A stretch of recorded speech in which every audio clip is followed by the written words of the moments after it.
Hi Ash. Hey, how are you, Igor? How are you doing? Yeah, I'm good. I'm doing good. Before we start, I'd like to thank you for your time because I know you're a very busy person. So thank you for sharing your valuable experience with us. And let's jump to the questions, if you don't mind. No, great. I'm really excited to be here, and thank you so much for inviting me. It's an honor for me.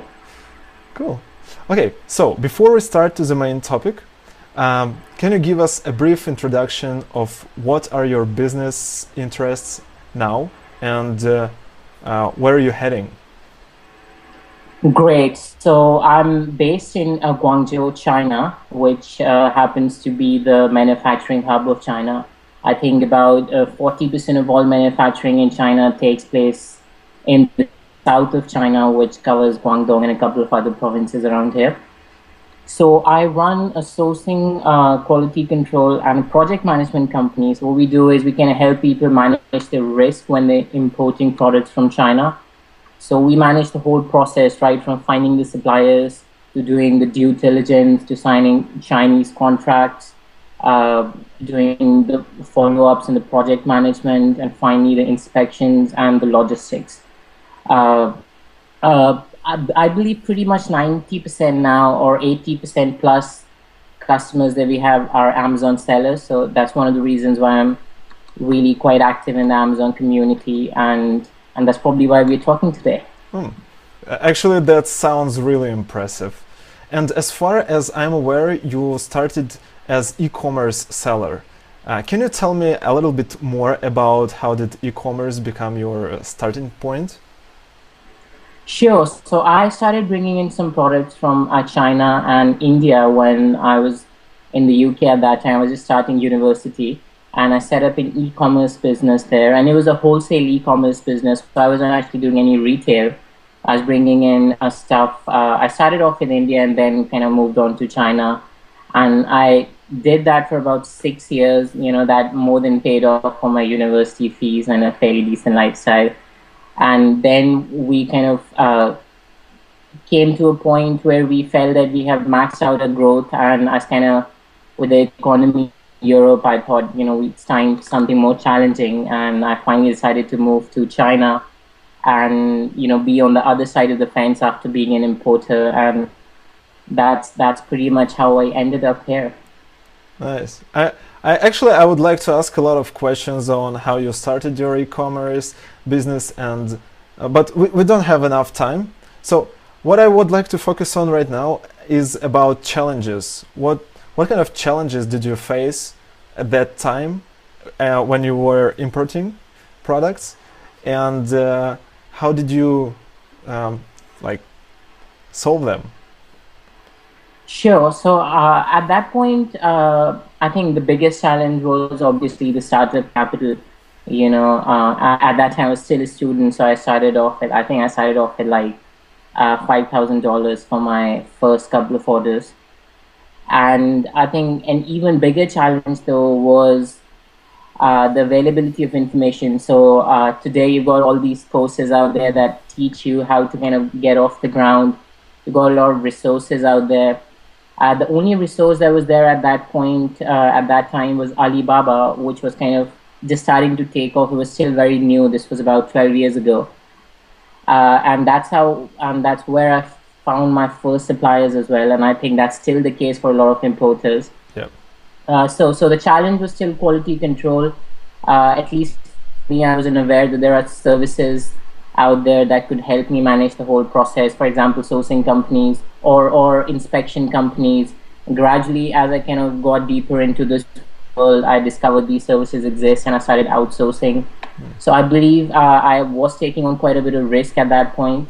And I think that was the biggest challenge, really. It was also almost impossible to find factories to work with directly because so few people spoke English, and factories at that time, even now, they don't invest in sales and marketing so much, but at that time it was much worse, so we had to work through trading companies.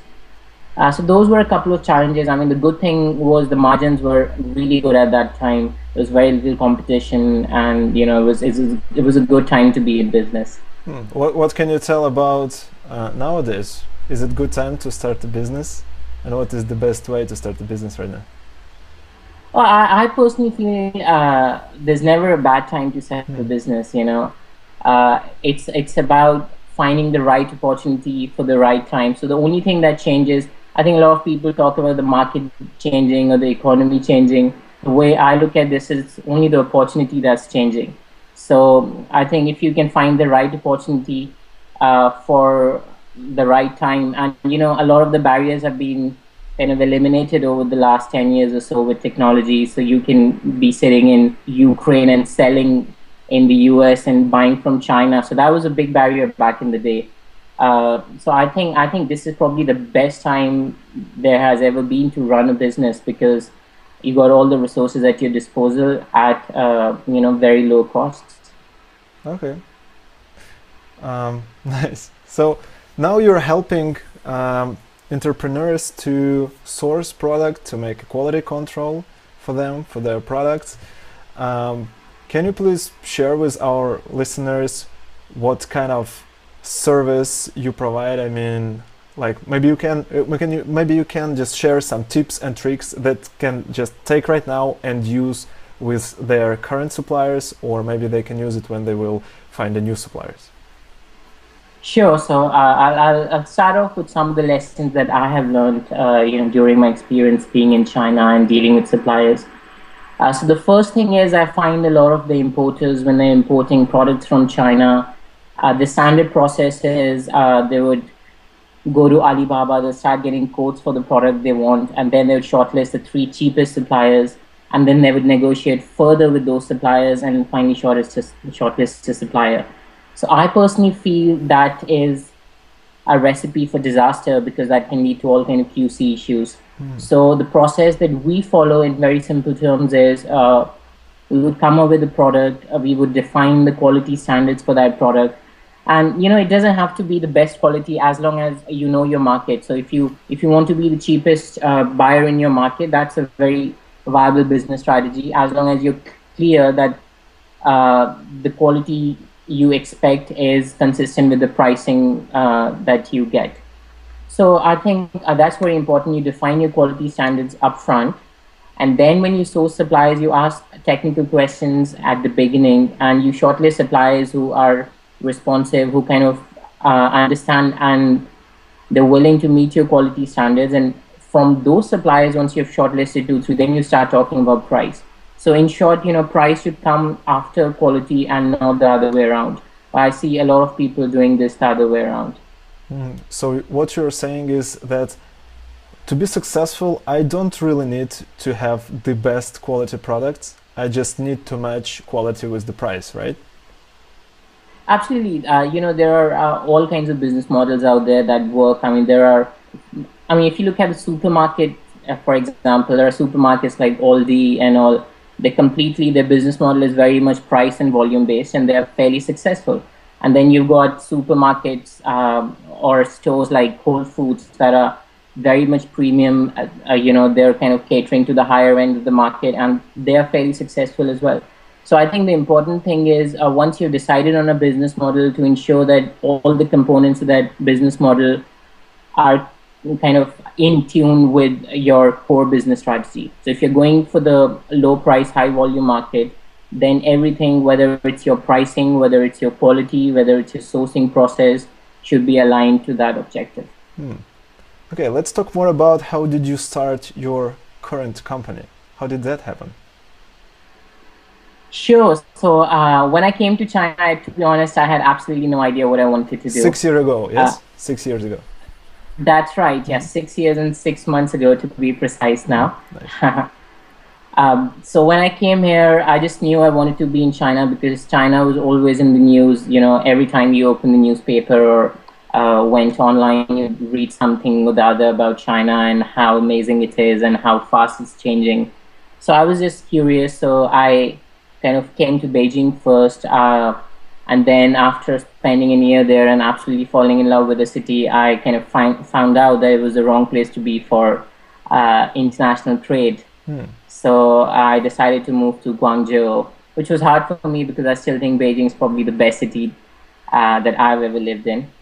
But I came to Guangzhou, found out it's the manufacturing hub, visited lots of wholesale markets. And then at that point, we kind of started out with IMEX sourcing services with a very raw business model. We were just desperate to find anyone who wanted to bring something in from China and, you know, do something for them. So I pretty much did everything that we as a team do now, right from packing boxes to carrying out inspections in factories, to, you know, doing the online customer service. So that was how we started.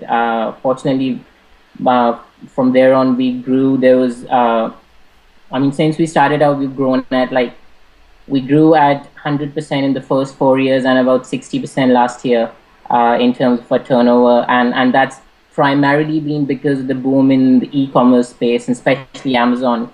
The last 4 years, we kind of started noticing that a lot of our inquiries were coming from Amazon, and we kind of made a conscious decision to completely focus on that market. And that's when things really took off for us. And that's what we really do now. We kind of differentiate ourselves from a lot of sourcing companies out there in the sense that we focus primarily on e-commerce customers, and Amazon customers are a large part of that.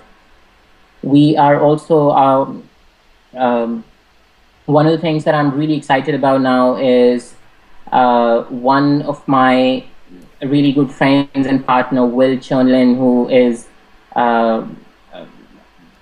probably one of the most well-known guys in the Amazon community. We're starting out a new venture very soon, which is a mastermind group for high-end Amazon sellers.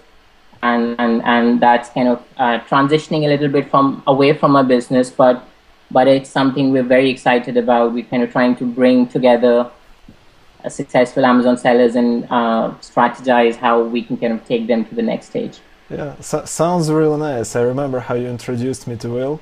He's a really nice guy. Absolutely. Yeah, I wish he would come to Ukraine for forum, but maybe next time. I'm sure he was quite excited about it, but unfortunately he couldn't make it this time. But I'm sure we'll kind of pull him next time, okay. And we'll pull him in. But I've bet that you have lots tips and tricks that you're going to share with us on the Amazon event forum in Kiev. Can you talk more about what are you going to share with us? Sure. So I was planning to talk about some of the lessons that I've learned sourcing in China. We kind of just went over one quick point, but there's a lot I believe that I could share on that subject. We made a lot of mistakes being in China, dealing with factories, and we've learned a lot through a trial and error approach when we first started out, and eventually we were able to systemize and put processes in place to avoid those mistakes. So I love to talk a bit more in depth about those issues so people could learn from our mistakes and kind of not repeat those mistakes. So that's what I'm most excited about talking, I guess. Yeah, the lessons we've learned and the mistakes we made. Nice. I think it should be really, really interesting topic to discuss. Okay, that's actually it, what I wanted to talk with you today. And I'm and Ash, we advise you, our listeners, to go to Amazon forum page and register for the event to not miss out useful information to improve your business. So thank you, Ash, for your time and sharing your experience, and see you at the forum. Great, thanks Igor. Thanks for inviting me. I'm very excited about being at the forum, and I hope to see you there very soon. Yeah, see you, man. Okay, take care. See you. Take care. Bye.